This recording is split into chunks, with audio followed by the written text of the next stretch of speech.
ഈശോ മിശിഹായിൽ ഏറ്റവും സ്നേഹിക്കപ്പെട്ടവരെ, മക്കളുടെ ജീവിതം അനുഗ്രഹമാകാനായിട്ട് പ്രാർത്ഥിക്കേണ്ട ഒരു അനുഗ്രഹത്തിൻ്റെ വചനമാണ് നമ്മളിന്ന് പഠിക്കാനായിട്ട് പോവുക. അത് യേശയ്യാ പ്രവാചകന്റെ പുസ്തകം 31-ാം അധ്യായം 5-ാം തിരുവചനമാണ്. വചനം ഇപ്രകാരമാണ്: പക്ഷി ചിറകൻ കീഴിലെന്ന പോലെ സൈന്യങ്ങളുടെ കർത്താവ് ജെറുസലേമിനെ സംരക്ഷിക്കും. അവിടുന്ന് അതിനെ രക്ഷിക്കുകയും മോചിപ്പിക്കുകയും അഭയം നൽകി ജീവൻ പരിപാലിക്കുകയും ചെയ്യും. വളരെ മനോഹരമായ വചനം. പക്ഷി ചിറകിൻ കീഴിൽ എന്ന പോലെ. നമുക്കറിയാം, പക്ഷി തൻ്റെ കുഞ്ഞുങ്ങളെ എൻ്റെ ചിറകിൻ്റെ കീഴിൽ ചേർത്ത് നിർത്തും, ശത്രുകരങ്ങളിൽ രക്ഷിക്കാനായിട്ട്. നമുക്ക് ഇന്നത്തെ ലോകം ഒത്തിരി അന്ധകാര തിന്മയുടെ ശക്തി നിറഞ്ഞൊരു ലോകത്തിലേക്കാണ് നമ്മുടെ മക്കളൊക്കെ പോകുക. അപ്പോൾ ഈ വചനം എനിക്ക് തോന്നുന്നു അവർക്ക് വേണ്ടി പ്രാർത്ഥിക്കാൻ പറ്റിയ ഏറ്റവും അനുഗ്രഹത്തിൻ്റെ വചനമാണെന്ന്.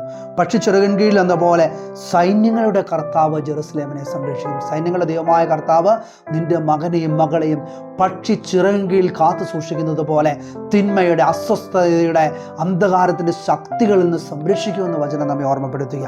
അതിനുശേഷം പറയാം, അവിടെ നിന്ന് നിന്നെ രക്ഷിക്കുകയും, അതായത് നിന്റെ ജീവിതത്തിൽ വരുന്ന ഓരോ പ്രതിസന്ധികളിൽ നിന്നും അസ്വസ്ഥതകളിൽ നിന്ന് രക്ഷിക്കും.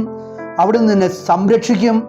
നിന്റെ ജീവിതത്തിൽ പ്രത്യേകമായിട്ട് സംരക്ഷണം നൽകും. നിന്നെ മോചിപ്പിക്കും. അതായത് ദൈവത്തിന് ഇഷ്ടമില്ലാത്ത എന്തെങ്കിലും കാര്യങ്ങളും അസ്വസ്ഥതകളും ഒക്കെ നിന്റെ മകൻ്റെയും മകളുടെയൊക്കെ ജീവിതത്തിലുണ്ടെങ്കിൽ അവിടെ നിന്നുള്ള കംപ്ലീറ്റ് ഡെലിവറൻസ്, കംപ്ലീറ്റ് മോചനം നൽകി ദൈവം അവരെ മാറ്റിയെടുക്കുമെന്നാണ് പറയുന്നത്. അവരൊരു പുതിയ വ്യക്തിയായിട്ട് മാറ്റിയെടുക്കുമെന്നാണ് പറയുന്നത്. മോചിപ്പിക്കുകയും അഭയം നൽകി സംരക്ഷണവും പരിപാലനയും നൽകി ജീവൻ പരിപാലിക്കുകയും ചെയ്യും. എന്ന് വിശുദ്ധമായ ജീവിതം നയിക്കാനായിട്ട് നിന്റെ മകനെയും മകളെയും പരിപാലിക്കുമെന്ന് വചനം നമ്മെ ഓർമ്മപ്പെടുത്തി. അതുകൊണ്ട് സ്നേഹമുള്ള മാതാപിതാക്കളെ, മക്കളുടെ ജീവിതം അനുഗ്രഹമാകുവാൻ നമ്മൾ ചൊല്ലി പ്രാർത്ഥിക്കേണ്ട വചനം യേശയ്യാ പ്രവാചകന്റെ പുസ്തകം 31-ാം അധ്യായം 5-ാം തിരുവചനം. നമുക്ക് പ്രാർത്ഥിക്കാം. കർത്താവായ ഈശോയെ, പ്രത്യേകമാംവിധം എല്ലാ മാതാപിതാക്കളെ ഞങ്ങളുടെ കരങ്ങളിലേക്ക് സമർപ്പിച്ച് പ്രാർത്ഥിക്കുന്നു.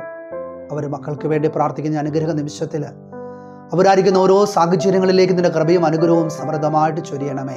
അവരുടെ ജീവിത വഴികളെ അവിടെ നിന്ന് അനുഗ്രഹിക്കണമേ. ഭാവി ജീവിതങ്ങളെ അവിടെ നിന്ന് അനുഗ്രഹിക്കണമേ. അന്ധകാര തിന്മയുടെ ശക്തികളിൽ നിന്ന് സംരക്ഷണം നൽകി അവിടുന്ന് പരിപാലിക്കണമേ.